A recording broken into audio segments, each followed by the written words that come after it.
Gracias a Cristina por Exactamente. acompañarnos. Bueno, ¿qué quería contarles un poquito de planificación sucesoria? Precisamente el tema de la planificación sucesoria, yo pienso que fundamentalmente se basa en la nueva tecnología.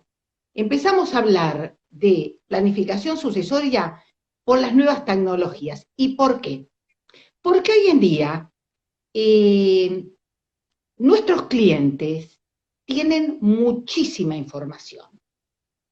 Entonces, no es como antes que venían y nos preguntaban, escribana o fulanita, porque según en la provincia te tratan más por el nombre porque todos son tus vecinos o tus parientes. ¿Qué hago ante tal cosa? Y ha sido tal la información que la gente ha estado y está recibiendo, que a veces, sin saberlo, nos vienen a preguntar cosas y sin querer ellos mismos nos están dando la solución. ¿Qué necesitan? Que uno los encasille para luego terminar con un buen documento, ¿verdad? Entonces, es importante que destaquemos que en nuestra sociedad, no todo el mundo se le ocurre planificar o pensar en su herencia, pero esto tiene de importante que dentro de nuestra sociedad, y precisamente por recibir información, son muchas las personas que, o ante la proximidad de la muerte, o pensando en el momento que se incapaciten, qué va a pasar con ellos. Entonces, armar algo para cuando, como dice la ley, no quieran o no puedan. Es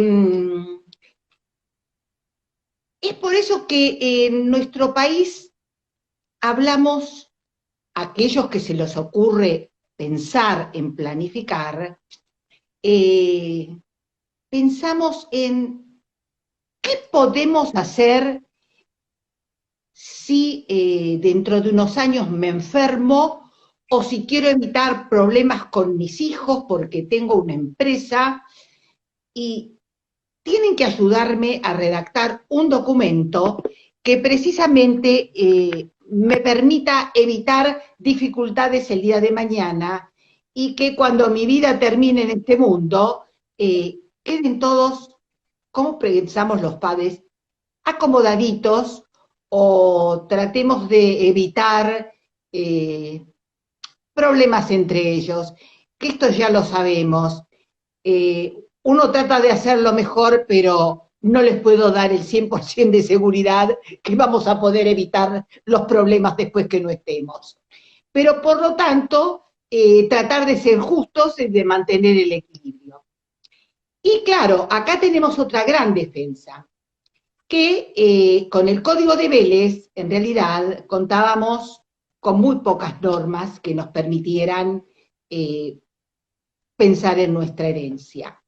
Pero el Código Civil y Comercial de la Nación realmente, frente a la posibilidad del uso de la autonomía de la voluntad en un margen mucho más amplio que el que teníamos en el Código de Velezano, nos permite precisamente abrir estos nuevos caminos para aquellas personas que tienen esta inquietud.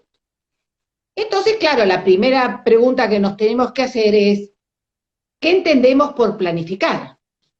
Claro.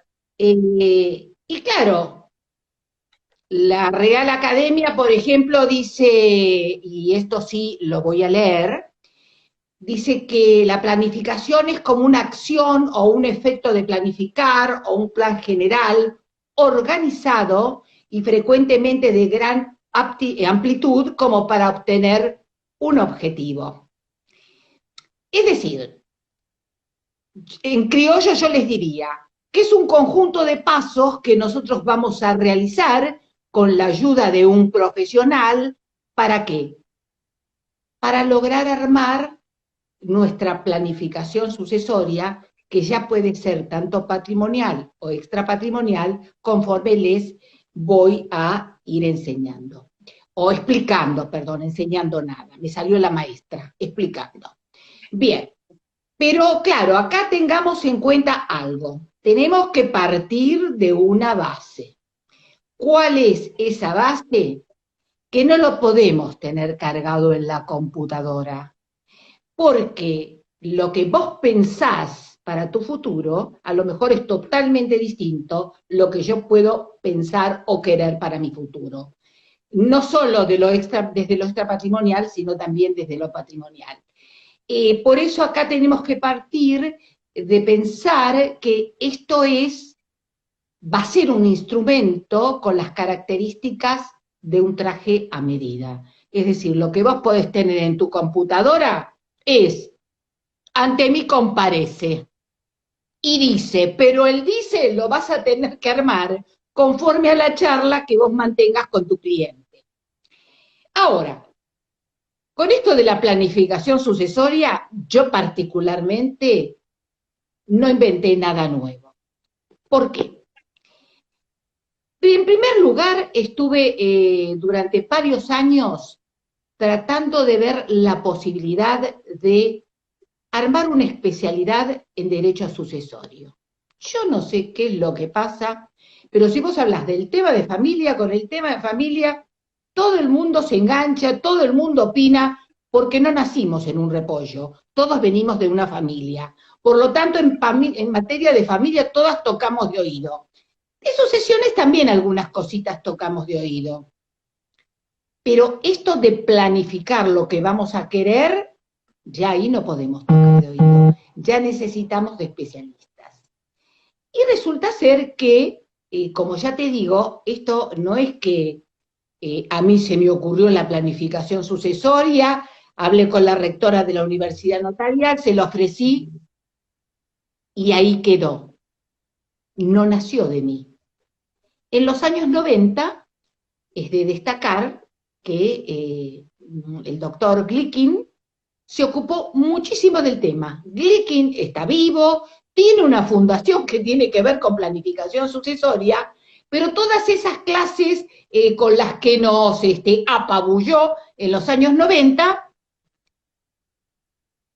quedaron en la nada.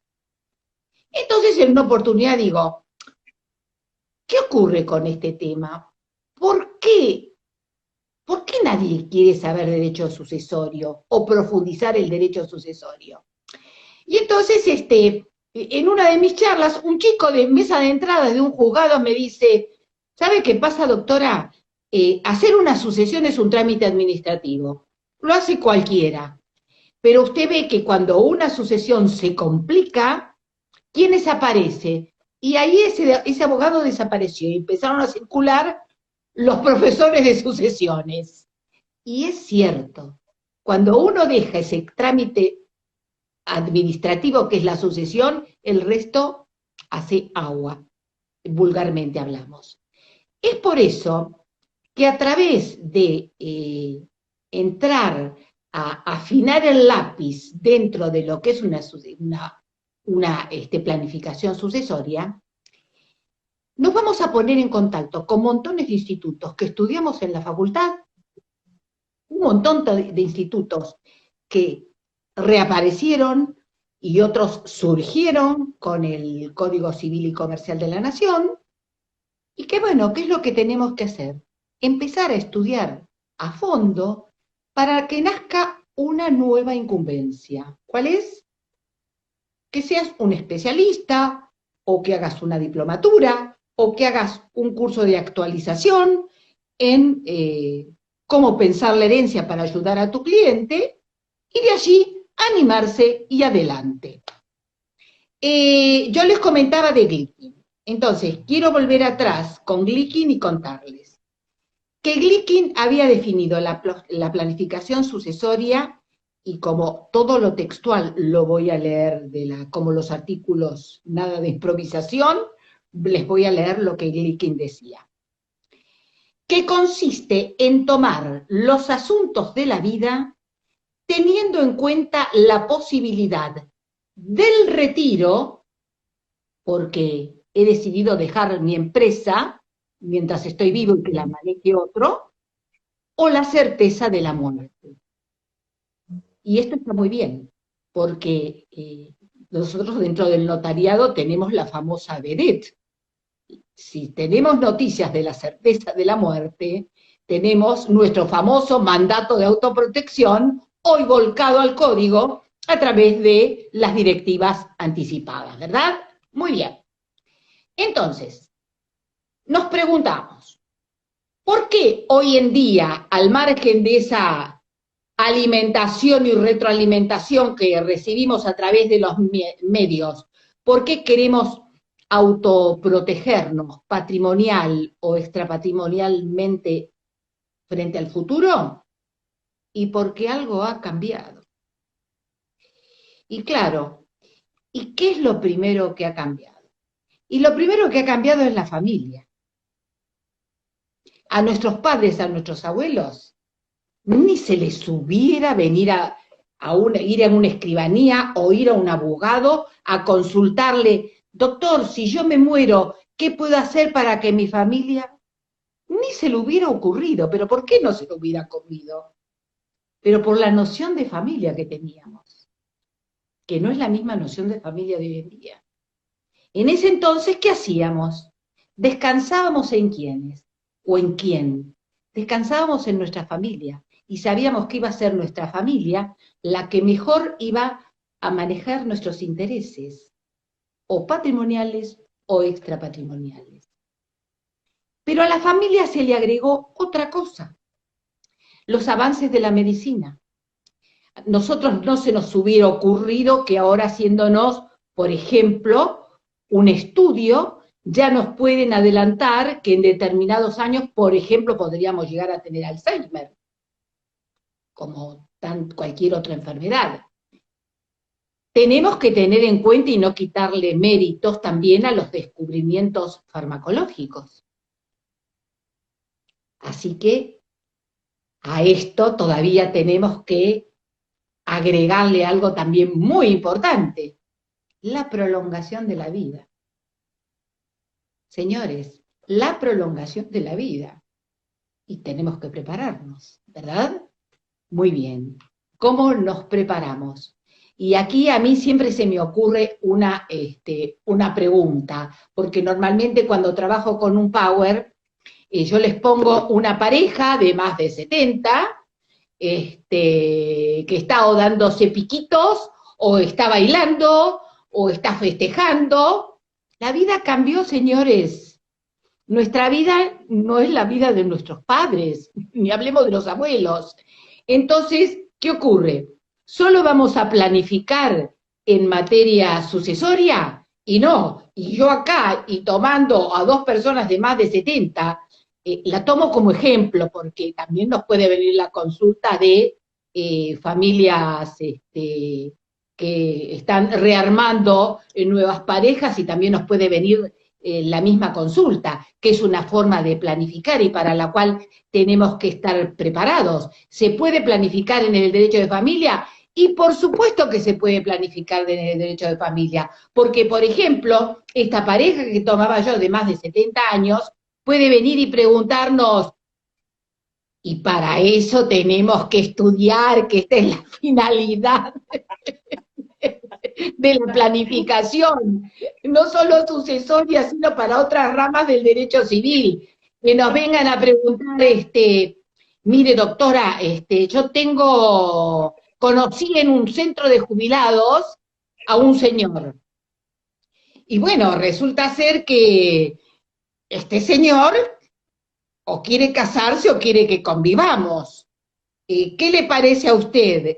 ¿Qué me conviene? Y bueno, señores, yo desde ahora les digo, ponerse a estudiar régimen de bienes.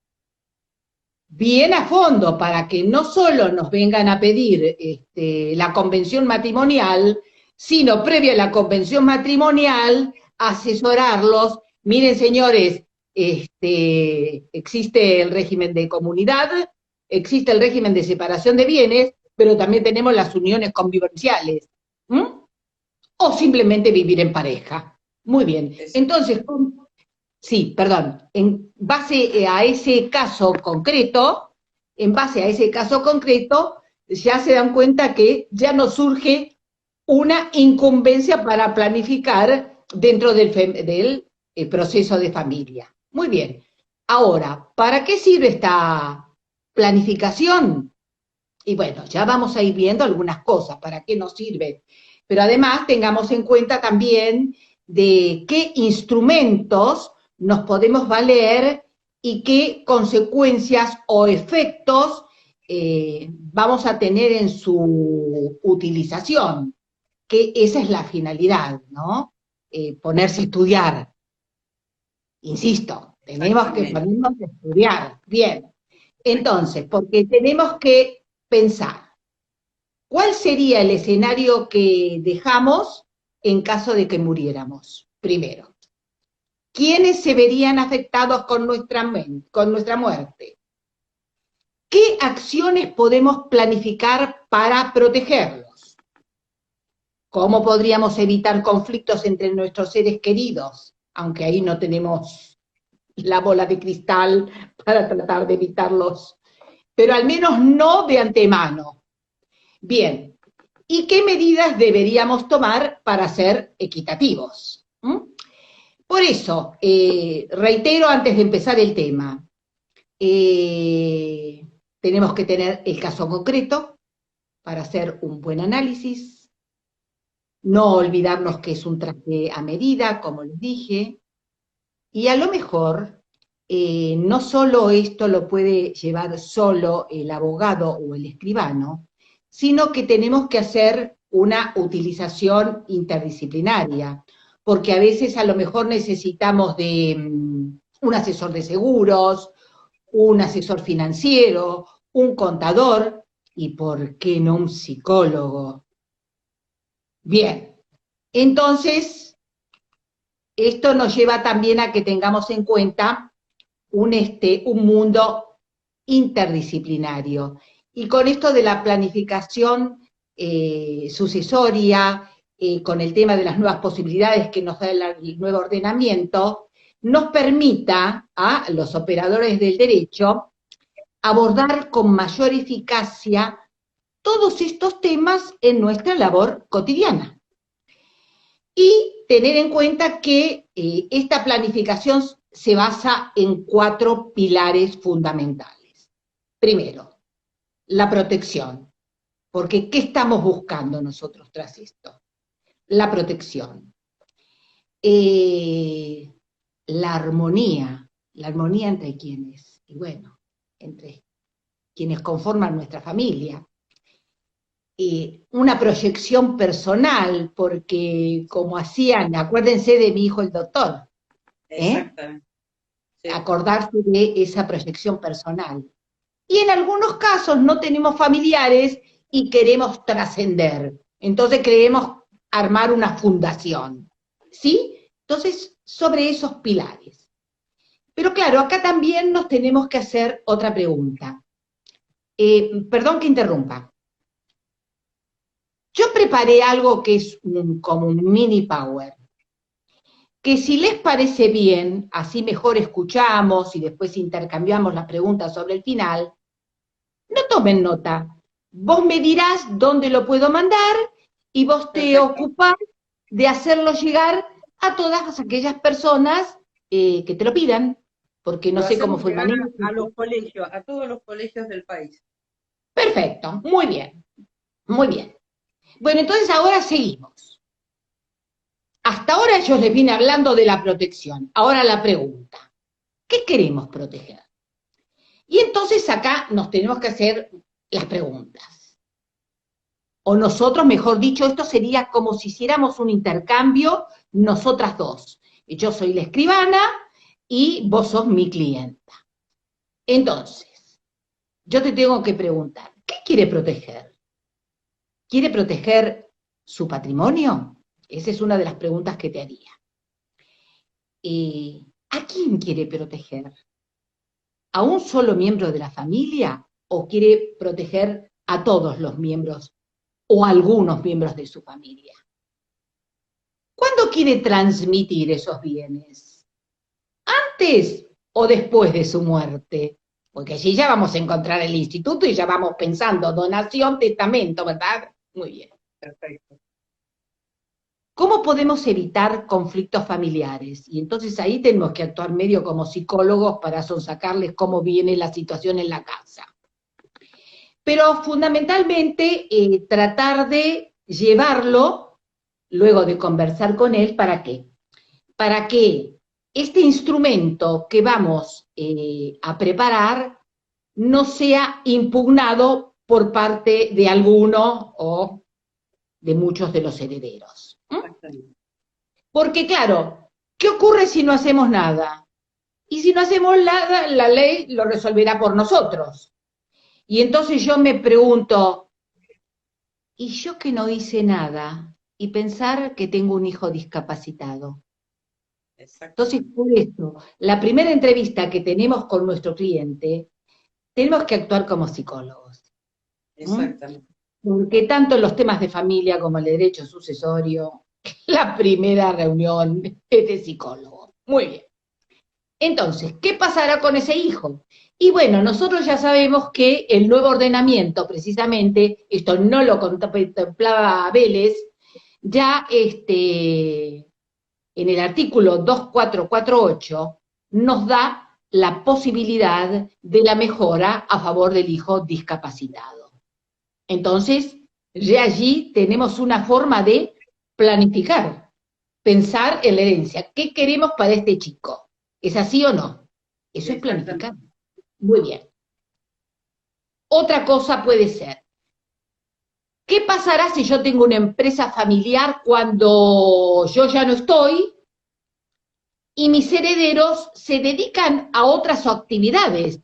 O lo que es peor, tengo algunos hijos dentro de la empresa y otros fuera de la empresa. Entonces, ¿cómo lo acomodo antes de partir? ¿Qué pasará con los estudios de los hijos si yo no estoy? ¿De qué modo proteger los derechos de hijos de un matrimonio anterior? ¿Qué pasa con la casa? Y bueno, y acá acordarnos en ese caso que tenemos que reflotar el derecho real de habitación del cónyuge supérstite, porque a lo mejor tenemos hijos de un matrimonio que son muy grandes, pero del segundo matrimonio, si es que estamos casados, tenemos hijos chicos, entonces, ¿cómo protegerlos? Si se trata de parejas de convivientes de hecho, bueno, también recordar que tenemos el símil del derecho real de habitación, que es la atribución de la vivienda por 2 años, que contempla el 527. Entonces, armar eso de qué pasa cuando tenemos los hijos, los míos, los tuyos y los nuestros. Situación así cuando vamos a comprar una propiedad. Y bueno, y a veces tendríamos que preguntarle a nuestro cliente, che, ¿cómo es tu situación? Y, bueno, creo que con eso ya he aclarado algunas cositas, ¿no? ¿Y en qué caso sería conveniente hacer la pregunta a un profesional? En todo eso ustedes van a ver que en ese Power que yo les preparé, les hago o formulo una serie de tips. No son todos, pero algunos para tener en cuenta. Por ejemplo, cuando alguien decide casarse, y acá volver a recordar, antes de la convención matrimonial, vos sabés bien cuáles son los regímenes vigentes, qué es lo que te conviene, cuando se está por comprar o vender un bien, y averiguar un poquito y cómo es tu situación, en especial cuando nos habla de su estado civil. Al comenzar una convivencia de hecho, o de gente que ya convive, al formar una familia ensamblada, cuando existe algún miembro de la familia, como les dije, discapacitados, el caso de la empresa familiar, bueno, todas situaciones que esto nos tiene que cambiar o movernos 360 grados, porque muchos de nosotros a lo mejor nos hemos quedado estancaditos en hacer nuestro trabajo rutinariamente. Esto viene a cambiarnos la mente, si queremos. Bien. Ahora, algunas funciones prácticas de pensar la herencia. Bueno, esta planificación puede reconocer diferentes, que yo lo llamaría clases o especies. La primera, que ya les digo, todo esto lo van a encontrar en ese Power. Puede ser que se nos ocurra una planificación con fines de partición o con fines de indivisión. Por eso yo les voy a hablar ahora de artículos que tenemos en el código que, como les dije al comienzo, algunos los hemos estudiado cuando fuimos a la facultad y después nos olvidamos que existen. Esos a lo mejor algunos desaparecieron, pero otros están en el nuevo ordenamiento más remozados. Y entonces, por ejemplo, dentro de la partición, les hago referencia a lo que ya existía en el Código de Vélez, que era la famosa partición.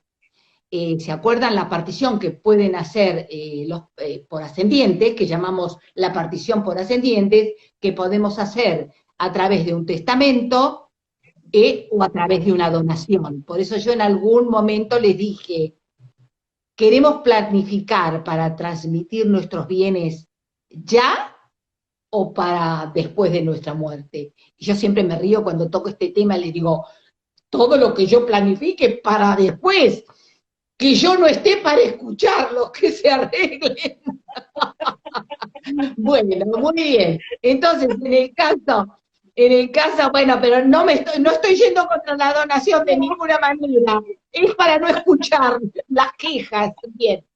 Entonces, acá en este caso, ¿qué les ofrecería? Bueno, en el caso de la partición, no se olviden que el nuevo ordenamiento la ha remozado el instituto y que lo contempla ahora desde el artículo 2004-11 al 2004-33 inclusive.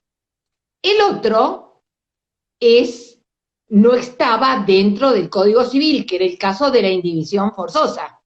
No estaba dentro del Código Civil, pero todos nosotros lo hemos estudiado como los artículos 51, 52, 53, 54, 55 de la 14394, la famosa ley ómnibus. Y que nos plantea totalmente bueno, algunos iguales, otros totalmente renovados, y en especial el que se refiere a la situación de cónyuge, el artículo, por ejemplo, el 2330, que es de una incumbencia notarial única, porque es cuando el causante, a través de un testamento, fija una indivisión para que o un inmueble o un establecimiento agrícola o ganadero, como todos lo estudiamos, permanezca en estado de indivisión por un plazo máximo de 10 años, que podemos establecer un plazo mínimo, pero el máximo es el de 10 años, salvo que ese señor muy precavido estuviese pensando en que tiene hijos menores, entonces esa indivisión va a poder superar los 10 años hasta que el menor de los hijos alcance la mayoría de edad. Otra cosa importante, que es la única modificación que le ha hecho el código al incorporarlo al Código Civil a este artículo, es que ahora también permite la indivisión sobre partes sociales, pero si no el artículo quedó exactamente igual. La otra situación que plantea la indivisión es el pacto entre los herederos. Acá ya el dueño de la cosa desapareció, pero resulta ser que pongamos, por ejemplo, que tienen una fábrica y la fábrica funciona muy bien. Entonces, ¿en qué piensan? Y entonces piensan en que, che, lo que nos dejó el viejo, perdónenme el vocabulario, lo que nos dejó el viejo funciona bien. ¿Qué les parece? No innovemos. Hagamos un pacto de indivisión, también hasta 10 años. Que este sí va a poder ser renovado cuantas veces quieran, porque ¿qué es lo que ocurre? Esto, los herederos, ¿qué están haciendo? Están haciendo uso de la autonomía de su voluntad, Por lo tanto, lo pueden fijar por el plazo que quieran. Y también puede haber una incumbencia notarial. ¿Por qué? Porque o lo hacen por escritura pública o lo hacen por un instrumento privado con firma certificada. ¿Mm? Bien. Eh, Eso sí, tiene que existir la unanimidad. ¿Bien? Sí. Y el tercero, claro, el tercero es el que tiene que ver con la situación del cónyuge. Ahora el código a lo mejor ha sido poco feliz con el titulito, porque ustedes se habrán dado cuenta que en el código de Vélez teníamos notas. Este no tiene notas. Pero todos los títulos, todos los artículos tienen título. Que el título tenga que ver con el contenido del artículo es otra cosa. Pero bueno, nos va sugiriendo algo. Y acá el 2332, que era la posibilidad que también tenía en la 14394 el cónyuge de oponerse, quiero comentarles que ya con el título, y es como ir un poquito a la guerra, porque nos pone oposición del cónyuge. Entonces, este título, yo les estoy contando, dando un pantallazo como si les dijera, le estoy hablando de los títulos en general de los institutos que vamos a tocar, porque estos señores hay que ponerse a estudiarlos. Y la oposición del cónyuge, la indivisión, y bueno, nos llevaría una clase de 2 horas. Así que yo nada más les comento para que ustedes recuerden que esto existe, sentarse a estudiar y prepararse para poder empezar a planificar. Muy bien. Les hablé de una primera forma o clase o especie. La segunda, para mejorar a un heredero forzoso. Y bueno, para mejorar a un heredero forzoso, ¿de qué les puedo hablar? Y que le puedo dejar la porción disponible. ¿Se dan cuenta? Porque, por ejemplo, yo tengo 4 hijos en la vida real y por ahí yo digo, pero una de mis hijas es la que mejor me atiende, es la que me viene a buscar el domingo, es la que me lleva a comer afuera, es decir, es la que me lleva al médico. Mentira. No. Entonces, en esos puntos, yo digo, a esta pobre que me dedica tanto tiempo, tengo que de alguna manera beneficiarla. No es que los otros no me quieren, pero de todos quiero gratificar a la que más me atiende o lo que fuere. Son ejemplos sueltos para no hacer esta charla así tan intelectualizada. Muy bien. Exacto. Entonces, fuera de este caso, planificar con fines de administrador a favor de un heredero forzoso. Y bueno, en estos casos buscaríamos la figura de un fideicomiso, por ejemplo. Bien. Sí. Planificar con fines de beneficiar a un extraño. Y bueno, beneficiar a un extraño, también podemos hablar del testamento, por eso hay que estar ahí sentado escuchando al cliente qué es lo que quiere. Podría ser también que en lugar de dejarle la porción disponible de un hijo, como les puse el ejemplo en el primer momento, acá la obligación sea, quiero dejarle la porción disponible a mi vecina, que cuando me voy de viaje, ella se ocupa de regarme las plantitas. Bien. Exacto. O otra cosa puede ocurrir que quiera hacer una donación, acordémonos, quiero transmitir ahora o quiero transmitir después, a través de un cargo a alguna asociación benéfica, como ha ocurrido con, en Power yo les pongo un fallo muy interesante del año 2011, que no está viejo, podemos hablar que son fallos nuevos, donde un señor que tenía una colección de cuadros famosísimos hizo una donación con cargo, no me voy a poner ahora a contarles todo el fallo, hizo una donación con cargo a un museo, pero eran tales los requisitos que este señor pidió que en algún momento los herederos pidieron que se les devolvieran los cuadros porque no se había cumplimentado el cargo, y bueno, y acá vamos a tener que tener en cuenta la fecha de promoción de la demanda, y si expiró el plazo decenal, y bueno, todo lo demás. Bien, pero que son situaciones que existen en la vida real, que no son casos de laboratorio, ¿no? Que se presentan, ¿sí? Exacto. Y la otra es planificación con fines de transmitir la empresa familiar. Bueno, y acá vamos a tener que jugar con el derecho societario, el derecho contractual y el derecho sucesorio. Por eso, a lo mejor tenemos que trabajar con todos los libros del Código Civil. Muy bien. ¿Qué quiero comentarles? Por supuesto que yo les doy el pantallazo de todo esto, pero yo me dedico a familia y sucesiones, es decir, que precisamente cuando damos estos cursos, no es que lo doy yo todo el curso, tratamos de poner los mejores en cada uno de los temas para que realmente enriquezcan con los libros del código que necesitaríamos utilizar. Ya dejando ese tema, ahora vamos a entrar a las metas de la planificación, porque yo les he dicho que vamos a hablar de planificaciones patrimoniales y planificaciones no patrimoniales, ambas con incumbencia notarial. Bien, entonces, entre las no patrimoniales quiero contarles que acá hay algo de lo que no se pueden olvidar que agregó el Código Civil, y es la parte de los derechos personalísimos. Así que los notarios, desde el artículo 50 hasta el artículo, ahora se los voy a hacer mención, hasta el 61 del Código Civil, tienen que estar afiladitos. ¿Y por qué? Porque nuestros clientes nos pueden pedir cosas insólitas, qué hacer con su cuerpo. Entonces, esos son los artículos que nos van a dar la posibilidad de saber si lo que nos están pidiendo es algo lícito, algo ilícito. ¿Se dan cuenta?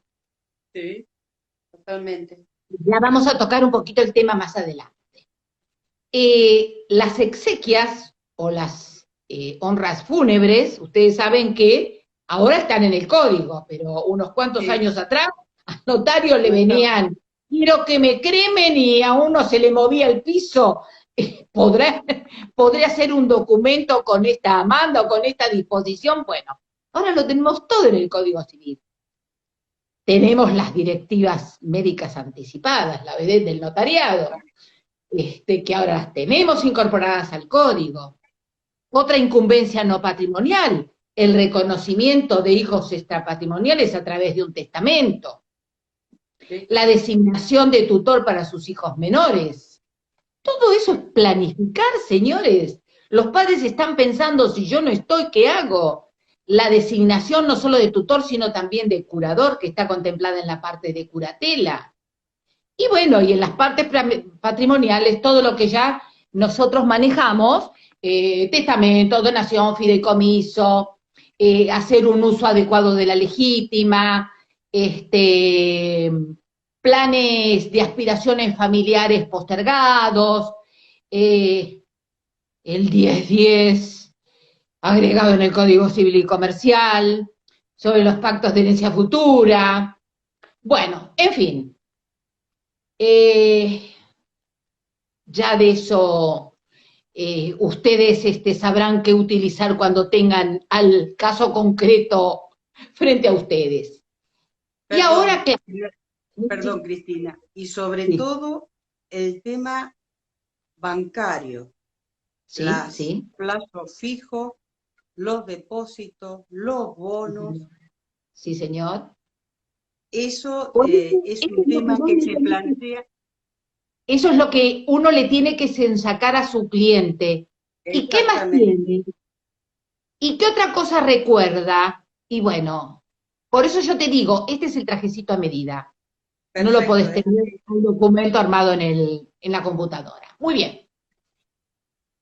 Ahora pasamos a la autonomía de la voluntad, porque claro, este código dice autonomía de la voluntad, sí, perfecto, la gran panacea, pero un momentito. ¿Hasta dónde la autonomía de la voluntad? Y eso es lo que todos nosotros hemos estudiado.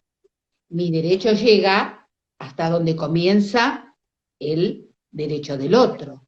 Por eso, y siempre tenemos plus iure, y siempre teniendo en cuenta, señores, que no puede alterar el orden público.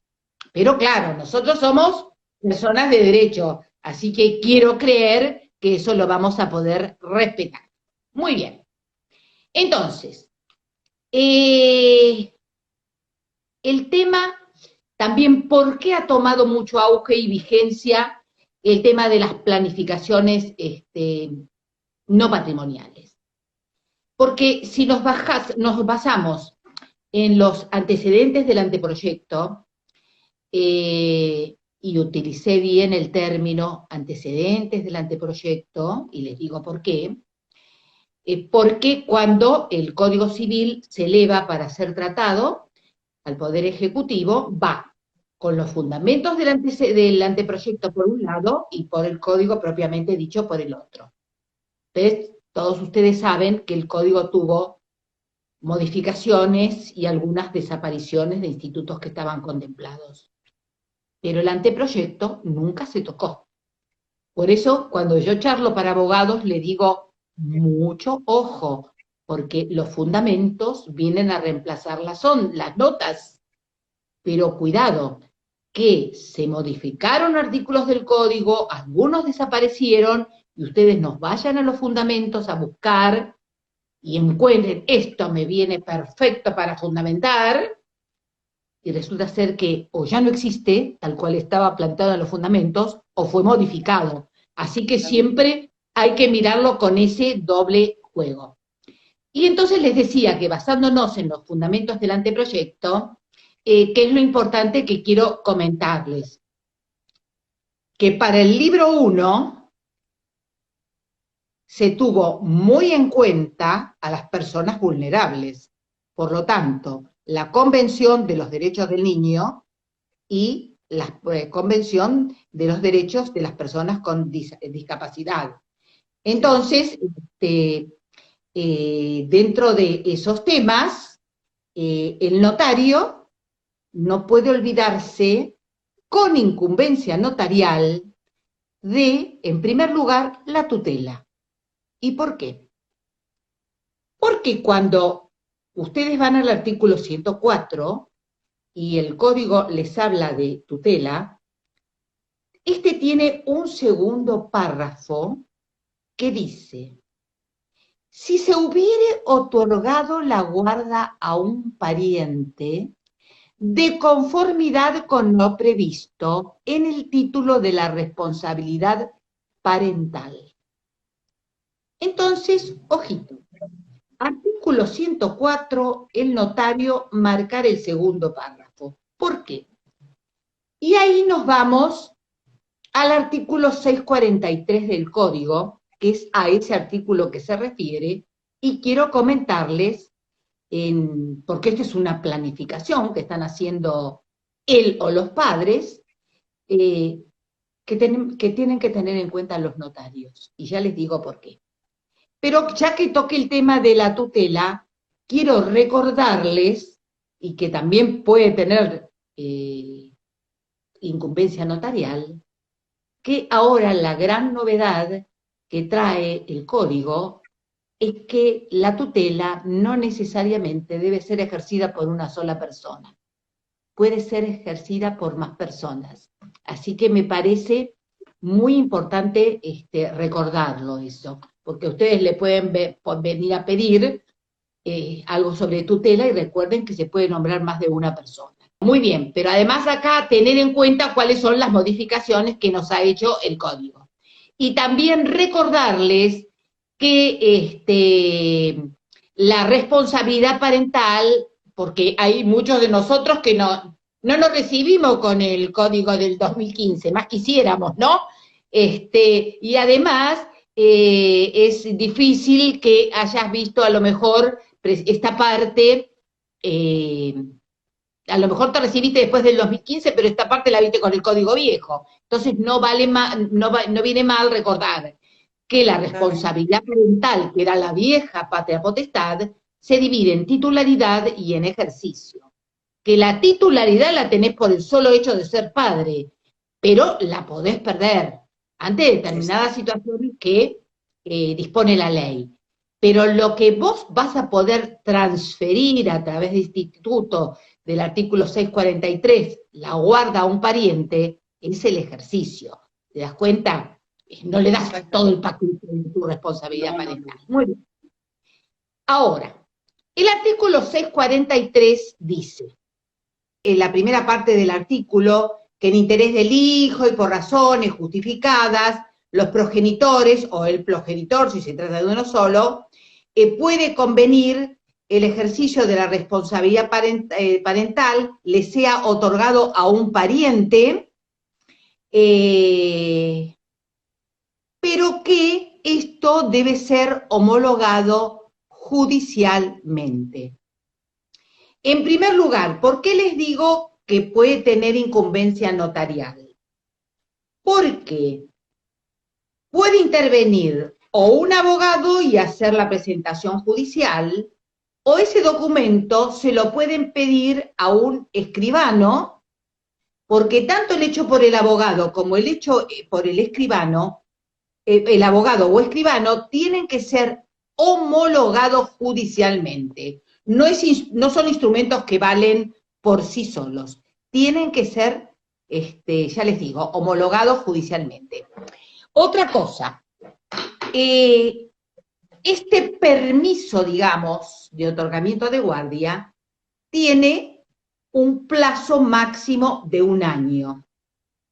Yo siempre pienso en estos casos, para los que son de la provincia de Buenos Aires, de la provincia, de todas las provincias del país, ¿qué es lo que pienso? Yo pienso en este ejemplo, se me vienen los trabajadores golondrinas, que a lo mejor son papás conscientes en la educación de sus hijos, pero que van a trabajar a la zafra, después van a trabajar a levantar el algodón al Chaco, ¿se dan cuenta? Entonces, ¿qué ocurre?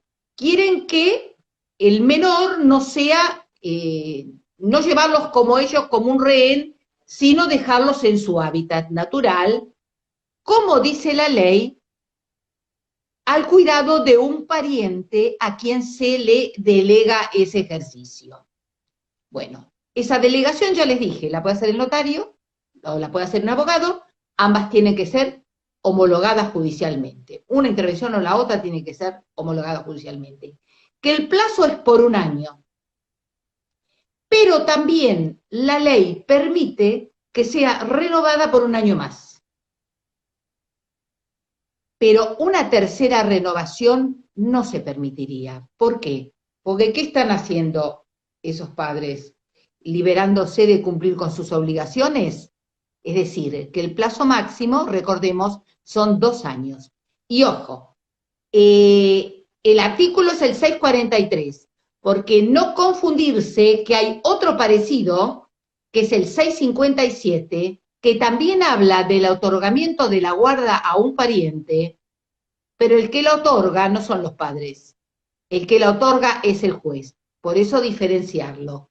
El de incumbencia notarial es el 643, ¿sí? Muy bien. Pasamos a otro instituto. Es decir, de la tutela rescatamos la delegación de la responsabilidad parental que remite al 643. Luego, otro no patrimonial de incumbencia notarial. El tutor designado por los padres. ¿Por qué? Porque los padres están planificando que les puede pasar algo, que se pueden morir y qué hacen si tienen hijos menores. Están planificando, están proyectando. Bueno, nosotros teníamos, este artículo ya estaba en el Código de Vélez, pero era un artículo muy machista, que era el 383 y que decía, se lo leo desde el Código, el padre mayor o menor de edad y la madre que no ha pasado a segundas nupcias, es decir, el padre mayor o menor de edad no importaba la situación, no hace ninguna aclaración, pero la madre que no haya pasado a segundas nupcias el que últimamente muera de ambos puede nombrar por testamento tutor a sus hijos que están bajo la patria potestad. Y luego aclara que también ese nombramiento lo puede hacer por escritura pública. Bueno, este artículo se remozó y existe en el Código Civil, ahora en el Civil y Comercial, pero claro, ya ahora bajo el número de artículo 106. ¿Y qué autoriza? A cualquiera de los dos padres, dice, cualquiera de los padres que no se encuentren privado o suspendido del ejercicio de la responsabilidad parental, pueden nombrar tutor o tutores, acuérdense que puede ser más de uno, a sus hijos menores de edad, sea por testamento o por escritura pública. Claro, acá ¿qué pasa? Están los dos padres. Juan piensa en una persona y María piensa en otra. El documento se puede hacer igual. Juan hace su documento, María hace su documento. Porque el último párrafo del artículo aclara. Primero pensemos, Juan nombró su tutor, María nombró su tutor. Primero lo matamos a Juan porque las mujeres vivimos más que los hombres. Entonces, muere Juan, por supuesto que sigue vigente la responsabilidad parental en cabeza de la madre. Acá, para que ese documento llegue a ser eficaz, es cuando desaparezca la mamá. ¿Está claro? Muy bien. Entonces, si existen disposiciones de ambos progenitores, porque supongamos que los dos se mataron juntos en un accidente, y entonces tenemos dos disposiciones distintas. La última parte que dice, si existen disposiciones de ambos progenitores, se aplican unas y otras conjuntamente en cuanto sean compatibles. De no serlo, el juez debe adoptar las que considere fundadamente más convenientes para el tutelado. Porque no nos olvidemos que si vamos a hablar de tutor, de nombramiento de tutor, el documento notarial, así porque sí, solo no vale. Tenemos que pasar por los tribunales porque el juez tiene que discernir la tutela o, según el caso, si se trata de la curatela. Porque ahora me voy a curatela. Porque en la curatela, en el artículo 139, en el segundo párrafo, también dice, los padres pueden nombrar curadores y apoyos a sus hijos incapaces o con capacidad restringida. Es decir, la parte de tutela sabemos que es para los menores, la parte de curatela para los mayores. Entonces, en ambos casos, la situación está contemplada. Otra planificación no patrimonial, incumbencia notarial, reconocimiento de hijos por testamento, como lo habíamos hablado hoy al comenzar también. ¿Por qué? Porque acá el testamento lo tenemos que tener en cuenta con el artículo 570, que está en la parte de filiación, que ¿qué dice? Que la filiación extramatrimonial queda determinada por el reconocimiento, por el consentimiento previo, informado y libre al uso de las técnicas de reproducción humano asistida, o por sentencia en juicio de filiación. Pero, a continuación, el 571 nos habla de la forma del reconocimiento y en el último párrafo nos dice, de las disposiciones contenidas en actos de última voluntad, aunque el reconocimiento se efectúe en forma incidental.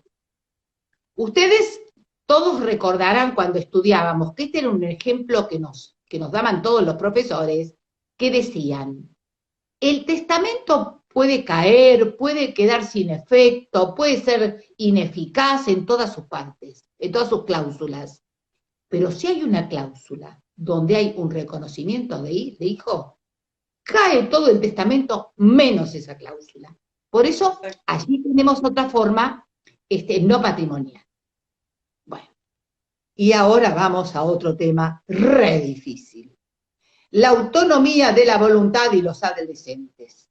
Bueno, acá, como yo les hablaba del libro 1 y de los vulnerables, tanto para las personas con discapacidad como los otros que tenemos que proteger, que son los menores. Y aquí tenemos que tener en cuenta, porque esto se va a relacionar también con el tema de las directivas anticipadas, que este código hace un reconocimiento rompiendo la norma totalmente con respecto al código velezano. En primer lugar, en materia de capacidad, antes eras sano o eras insano.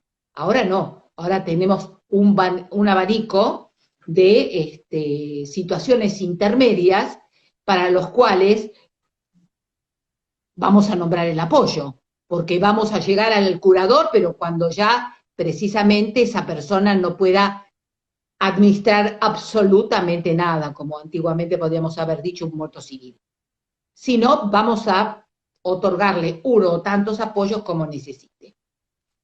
Entonces, eso en materia de capacidad. Y en materia de menores también hace una gran distinción.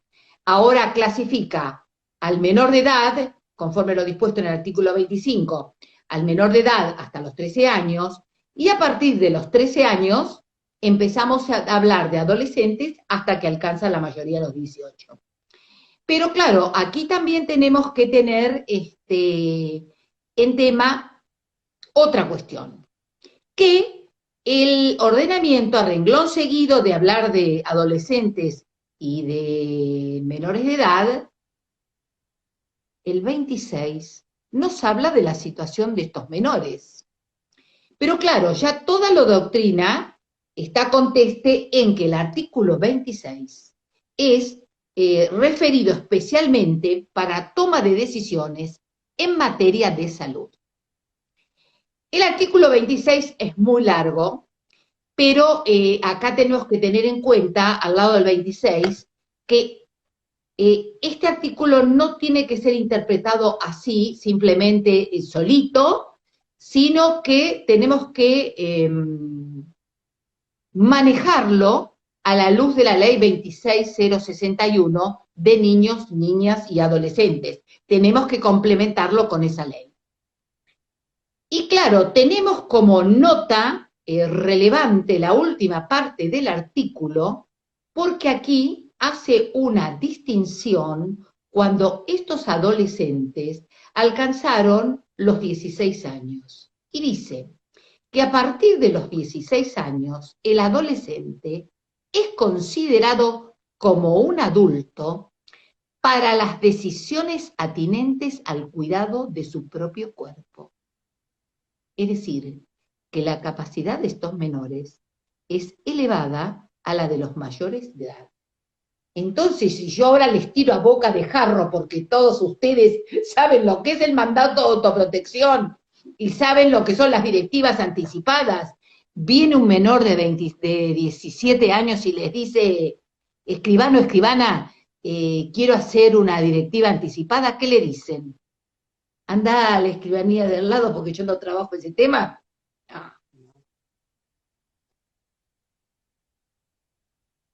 Comparece fulanito de tal, si van los papás mejor, y conforme a lo dispuesto en el último párrafo del artículo 26 del Código Civil y Comercial, Juancito dice, señores, ustedes están, algunos podrán estar de acuerdo, otros no. Acá tenemos en la biblioteca en materia de derecho, como todos estudiamos, 50 y 50. Yo lo haría. Sigo. Y entonces ahora vemos cuál es la situación en el Código Civil y Comercial con respecto a estas directivas anticipadas o estos artículos que tienen que ver con el libro 1 y con los derechos personalísimos, que yo les digo, señores, pónganle una llavecita, porque allí están todas las explicaciones de lo que pueden venir a pedirle sus clientes. Artículo 51 al artículo 61. Bueno, fundamentalmente yo en estos casos digo, marco el 55, porque son la disposición de los derechos personalísimos, es decir, el consentimiento, el 56, que son las disposiciones sobre el propio cuerpo, el 57 habla de las prácticas prohibidas, 58 investigaciones en seres humanos, el consentimiento informado para actos médicos e investigaciones en materia de salud, las directivas médicas y las exequias. Y así vamos a tomar algunos en forma rápida y entramos en las disposiciones sobre el propio cuerpo. Y en estas disposiciones sobre el propio cuerpo hay que tener en cuenta algo muy importante. Fuera de esos artículos, porque esta es una planificación no patrimonial. Pero para hablar sobre el propio cuerpo, tenemos que tener en cuenta 3 artículos del Código. El 17, el 56 y el 1004, que voy a pasar a leérselos. Primero, el 1004 habla de los objetos prohibidos.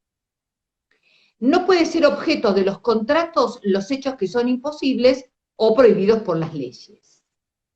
Y en el último párrafo de ese artículo aclara: cuando tengan por objeto derechos sobre el cuerpo humano, se aplican los artículos 17 y 56.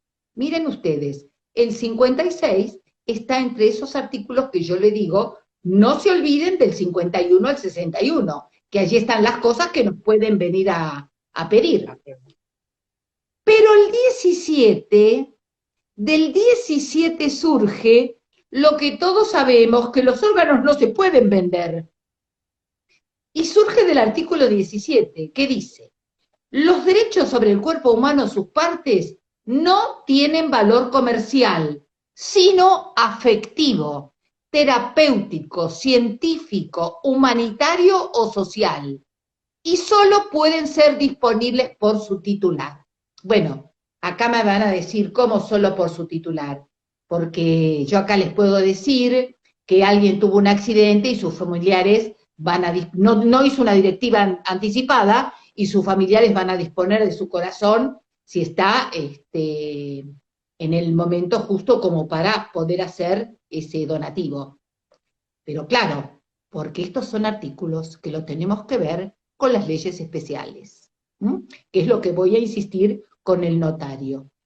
Y el 56 es el que precisamente nos habla de qué partes del cuerpo son las que podemos disponer, porque si se nos ocurriera dar los 2 riñones, más vale que de cumplimiento imposible, porque sabemos que no vamos a poder seguir viviendo. Muy bien. Ahora, ¿cómo surgen, entrando ya a la vedette del notariado, cómo surgen todas estas situaciones del uso de las libertades personales, que sabemos que para el notariado ya Nelly Tayana de Brandi y Llorens venían trabajando desde los años 80, empezaron creo que en los 80 y en el 90, o en los 90, porque ya la llevaron, me acuerdo, a unas jornadas en México.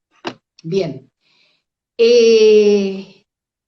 Pero claro, ¿cómo llegamos con eso al artículo 60? Y a lo mejor, ¿cómo se les ocurrió? Yo lo escuchaba a Llorens contar que él empezó a pensar en este instituto por las consultas que le llegaba a su notaría. Pero en realidad, como este es un tema bioético, en el mundo, esto a nosotros nos llegó a través de otras cosas. Todos recordarán el caso Kinlan, el caso Cruzan y el caso de Terry Schiavo, que fueron casos de gente muy joven en Estados Unidos que tuvieron accidentes, las 2 primeras, 2 chicas, las 3 fueron personas muy jóvenes, de 20 y pico de años, y ustedes saben que cuando uno tiene 20 y pico de años se cree inmortal e invencible. Yo creo que no se les ocurriría la directiva anticipada, salvo que ya padeciera alguna enfermedad y que, por supuesto, quiera tomar medidas.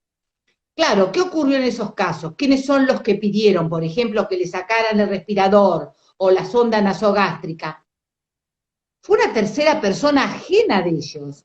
No fueron ellos los que tomaron la decisión. Entonces acá nos viene el planteo: retirar el respirador, retirar la alimentación. ¿A solicitud de quién? Y entonces acá precisamente es cuando empiezan a jugar los terceros y la situación de los terceros. Bien. Nosotros tuvimos en nuestro país un caso testigo. En especial los que son del sur los van a recordar que fue el famoso caso Bahamondes. Bahamondes era un testigo de Jehová, que creo en los años 80 vivía en Tierra del Fuego, y en los años 80 llega con una úlcera estomacal, necesita de una transfusión, y por supuesto dijeron, no, un momentito, somos testigos de Jehová, no permitimos. Conclusión, la clínica, porque todos los casos jurisprudenciales que tenemos, los amparos fueron iniciados por las clínicas. ¿Por qué? Por el ejercicio de la profesión. Entonces, ¿qué ocurrió en este caso? La clínica apeló, va a cámara, la cámara dice, primero la vida, apelan los familiares hasta que el caso, pasaron los años, llegó a la corte. Pero a la Corte de Buenos Aires pasó todas las etapas intermedias. Cuando llega a la Corte de Buenos Aires, ¿qué ocurre? El caso se había tornado abstracto. Todos ustedes me dirán, el pobre señor Bahamondes se murió. No, señor Bahamondes no se murió, creo que se murió hace 2 o 3 años. Pero no sé de qué, pero no en ese momento y por este amparo. Resulta ser que cuando llega el caso, ya digo, se había tornado abstracto, pero teniendo en cuenta el valor, el mayor valor protegido por la ley, que es el valor vida, estaban la cantidad de miembros presentes en la Corte y dijeron, ¿qué les parece si sentamos ya nuestra posición para casos similares? Bueno, ¿qué hacemos?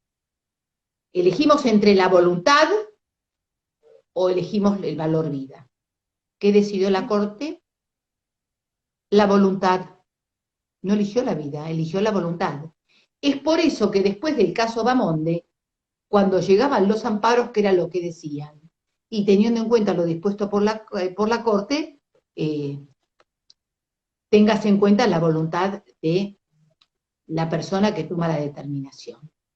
Este caso Bahamondes actualmente ha sido actualizado en los años 2011, creo que llegó a la Corte en el 2011, que es el caso Albarracini, que después en el Power les va la cita. Bien. Entonces, ¿qué ocurre con las directivas anticipadas ahora? Bueno, el artículo 60 es muy claro, que permite nombrar el propio curador, toda la historia, para superar la propia incapacidad, cuando uno lo esté, después lo leemos. Pero ¿saben una cosa? Tenemos un problema. ¿Se acuerdan ustedes en 1963 cuando se acaba el mandato? Que decía por la muerte o incapacidad del mandante o el mandatario. Es por eso que Tayana de Brandi y Llorens tuvieron que luchar tanto con este instituto. Porque claro, esa voluntad anticipada, si yo la hacía por mi incapacidad sobreviviente, me aplicaban en 1963 y el mandato había perdido toda vigencia por mi incapacidad, ¿se dan cuenta? Bueno, ¿qué pasa ahora? Ahora es el símil al 1963, es el 1329. ¿Y qué querés que te cuente? Que dice exactamente lo mismo. El último párrafo dice, la extinción del mandato. El mandato se extingue por la muerte o incapacidad del mandante o del mandatario. Estamos igual. ¿Y la segunda parte del 1330? A ver, no lo tengo a mano. ¿Querés leer? Pero ya te cuento que ya salió la defensa del artículo, ¿eh? Sí, hablamos del 1330, sí. Porque dice que el mandato destinado a ejecutarse después de la muerte del mandante es nulo si no puede valer como disposición de última voluntad. No, pero yo te estoy hablando de incapacidad, no de muerte. De incapacidad sobreviviente. Esto es para incapacidad sobreviviente. Pero ya salieron las distintas posiciones, ¿se acuerdan cuando estudiábamos que la media, la intermedia, bueno, Y esta que decididamente es seria porque es de, precisamente de Julio César Rivera.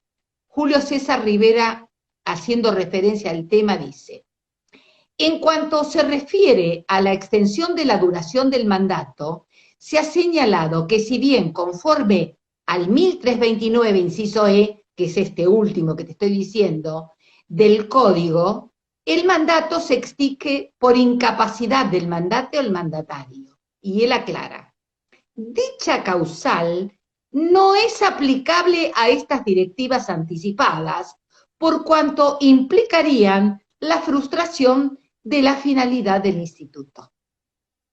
¿Está? Así que, bueno, pero fue una pena que frente a una nueva reforma, yo me acuerdo hace muchos años que escribí sobre el tema, y yo decía, señores, no hay que darle tanta vuelta, ¿qué hay que hacer al 1963? Ponerle una comita, salvo que se haya otorgado mandato de autoprotección. Y listo. Y aquí tendrían que haber hecho lo mismo. Bueno, sigo porque si no, no llego. El artículo 60. Y lo tenés a mano, ya que tenés el código a mano. Y si no lo busco, porque yo también tengo el código a mano acá. Busco el primer párrafo. ¿El 60, primer párrafo? Primer párrafo, porque así vamos a ir haciendo el análisis. La persona dice directivas médicas anticipadas. La persona plenamente capaz puede anticipar directivas y conferir mandato respecto de su salud y en previsión de su propia incapacidad. Puede también designar a la persona o personas que han de expresar el consentimiento para los actos médicos y para ejercer su curatela. Muy bien. Ahí ya esto ustedes lo tienen que relacionar con el 138 del código. Así, 139, primer párrafo. Perfecto. Sí. La persona capaz puede designar mediante una directiva anticipada a quien ha de ejercer su curatela. Ya está. Ahí está. Ya está. Está claro. Tenemos otro elemento para desvirtuarlo. Allí dice el 139, en la parte de curatela, te está diciendo, señor, puede designar su propio curador, ¿sí? Por eso, por ejemplo, en la provincia de Buenos Aires, hay una norma del Código de Procedimiento que cuando llega alguna inhabilitación, como en las sucesiones hay la obligación de librar oficio al registro de testamentos para que informe, también hay que librar oficio al registro de testamentos para que se informe si se nombró curador. Eso en la provincia de Buenos Aires. Bueno, muy bien, continúo. El artículo 60, ¿qué dice en el segundo párrafo? Ya que sos la lectora. ¿Cómo no? Las directivas que impliquen desarrollar prácticas eutanásicas se tienen por no escritas. Esta declaración de voluntad puede ser libremente revocada en todo momento. Bueno, entonces, ¿qué sabemos? Que la directiva anticipada puede ser revocada en todo momento. Sí. ¿Y qué puede ocurrir? Mirá con el tema de la revocación. Vos llegás al sanatorio y ya hiciste tu mandato de autoprotección. Ojo, estas directivas anticipadas, nosotros nos diferenciamos de los testigos de Jehová en lo siguiente, que con las directivas anticipadas vos llegás, no vas a tener encima tu documento, en cambio ellos llegan con su chapita, miran la chapita y ya no. Bien. Entonces, ¿qué ocurre? Vos llegaste y tenés que tener en cuenta si llegaste solo, si llegaste acompañado. Si llegaste solo, si estás consciente o inconsciente. Si te llegaste solo, inconsciente, el médico te tiene que hacer la práctica, hayas hecho mandato de protección diciendo que esa práctica no te la hicieran, porque él tiene la obligación de cumplir con su juramento, salvarte la vida. Si llevaste acompañado e inconsciente, la persona que te acompaña es la que tomará la decisión. Y resulta ser que vos llegás consciente, solito, consciente, y el médico, y le decís, mire, yo hice una directiva anticipada, dije que este tratamiento no, pero cambié de idea. Es decir, que permite esa revocatoria verbal. Cambié de idea. Perfecto. ¿Qué tiene que hacer el médico? Dejar constancia porque después le podías hacer un problema porque me dio la Exactamente. directiva y me hizo lo que yo no quería. Dejar constancia en la historia médica y allí firmarlo él, el médico y los testigos. Y otra cosa que dice de las prácticas eutanásicas. Por supuesto que sabemos que no. Pero yo les recomiendo leer el artículo 59 porque se van a llevar una gran sorpresa.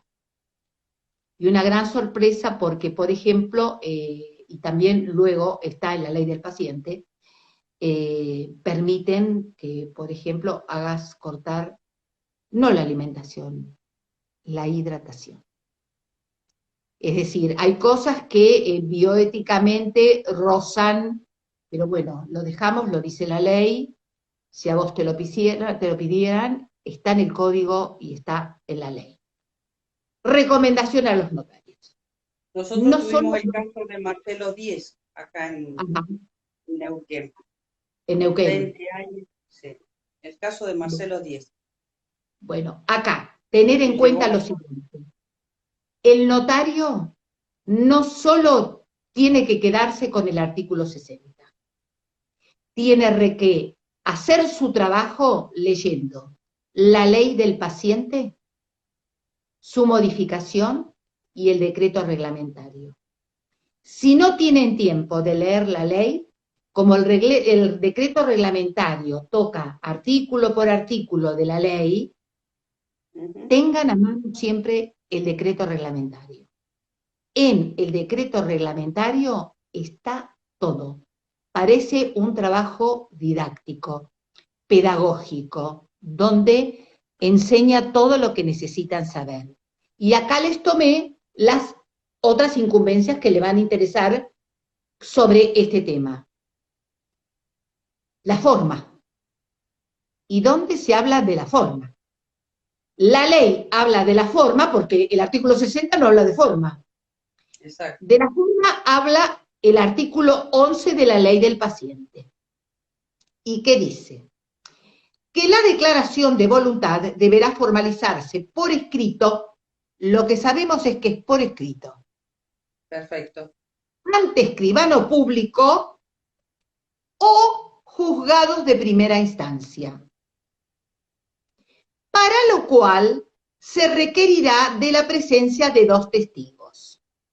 Y acá, ya en el notariado, había habido un movimiento que decía, lo de los 2 testigos será para los juzgados. Porque claro, el notario siempre piensa, tengo la fe pública, no me van a poner los 2 testigos. Bueno, este artículo 11, leído recientemente, es de la ley. Pero resulta ser que ustedes van al artículo 11 del decreto, porque recuerden, el decreto toma cada artículo y lo amplía, porque es la reglamentación. Y bueno, aclara la situación. ¿Y qué dice? Las directivas anticipadas, las directivas anticipadas y cómo debe ser tratado el paciente, deben estar agregadas a su historia clínica. La declaración de voluntad deberá formalizarse por escrito, y esto es donde viene el cambio, con la presencia de 2 testigos. La invirtió la frase. Por ante escribano público o ante juez de primera instancia. Así que, señores, si ustedes hacen una directiva anticipada, necesitan de 2 testigos. ¿Está claro? Perfecto. ¿Cuántas firmas vamos a necesitar? Los 2 testigos. El otorgante, llevamos por la 3. Muy importante la persona que vas a designar, una o más, la firma de ellos, porque no sea cosa que también este documento se vuelva abstracto, porque cuando llega el momento de ponerlo en práctica, la persona dice, ah, no, a mí no me dijeron nada, yo no acepto. Por eso es conveniente que estén presentes. Si encontraran la posibilidad de que el médico, porque la persona tiene que decir que está correctamente asesorada sobre cuál va a ser su futuro, esa persona tiene que tener por lo menos el certificado médico, y si tiene el certificado médico de que ha sido informada, porque es difícil que el médico quiera ir, a lo mejor en una ciudad de provincia sí, pero en las grandes ciudades No, son... más Bueno, reacio. entonces, en ese caso, la idea es que se transcriba lo que diga el paciente, lo que diga el médico, y que el paciente ha sido precisamente correctamente notificado. Perfecto. Los testigos también se puede hacer por instrumento privado. Y del mismo reglamento, cuando ustedes lean, porque por un tema de tiempo no podemos seguirlo, necesita menos requisitos. Porque a ustedes les traen el documento ya armado para firmar, para certificar la firma. Para Ustedes no certificar. certifican el contenido. ¿Qué tiene que tener? Y el mismo artículo 11 dice que con la presencia de 2 testigos o la presencia de la persona que asiste la manda. Es decir, la ley es más suave frente al documento privado. ¿Sí? Bien. ¿Qué más me quedaba por decirles? Entonces recuerden el tema del decreto. No se olviden del decreto. Del Otra decreto cosa reglamentario. importante. El decreto reglamentario, que es el 1109. Otra cosa importante. Ustedes vieron ahora que los amparos no pasan de la primera instancia. ¿Por qué? Harán el amparo, pero el juez ¿de dónde se agarra? Se agarra de la ley del paciente y dice hay que respetar la voluntad del paciente, que es el artículo 5. Y a otra cosa, ya no salen de primera instancia. ¿Qué pasa con los médicos? Que esa es la pregunta. Y el artículo 11 de la ley dice que, 11 bis, ningún profesional interviniente que haya obrado de acuerdo con las disposiciones de la presente ley está sujeto a responsabilidad civil, penal ni administrativa derivadas del cumplimiento de la misma. Sí, puede caberle si no cumple, pero no por cumplir el deseo de su pariente. Perfecto. Y yo pienso que con esto nos quedaría por hablar del artículo 61 de las exequias, pero como ya les dije, tengan ustedes presentes con una llave desde el 51 de los derechos personalísimos al 61, que 61 precisamente es el que termina con las exequias, porque precisamente eso es lo que les da el pantallazo frente a lo que le vienen a pedir. Y no queda mal, señores, abrir el código delante de un cliente. Lo que queda mal es abrir un libro de texto, que es como que se pone a estudiar, porque el código es distinto. Las personas piensan, mira cómo sabe que sabe dónde ir a buscarlo. ¿Se dan cuenta? Bueno, así que pienso que lo demás, yo les hablé de los institutos patrimoniales, pero claro, esos institutos patrimoniales, yo no sé quiénes son los encargados de armar estas charlas en nombre del Consejo Federal, pero a lo mejor si les interesó el tema, yo les toqué toda la parte extrapatrimonial.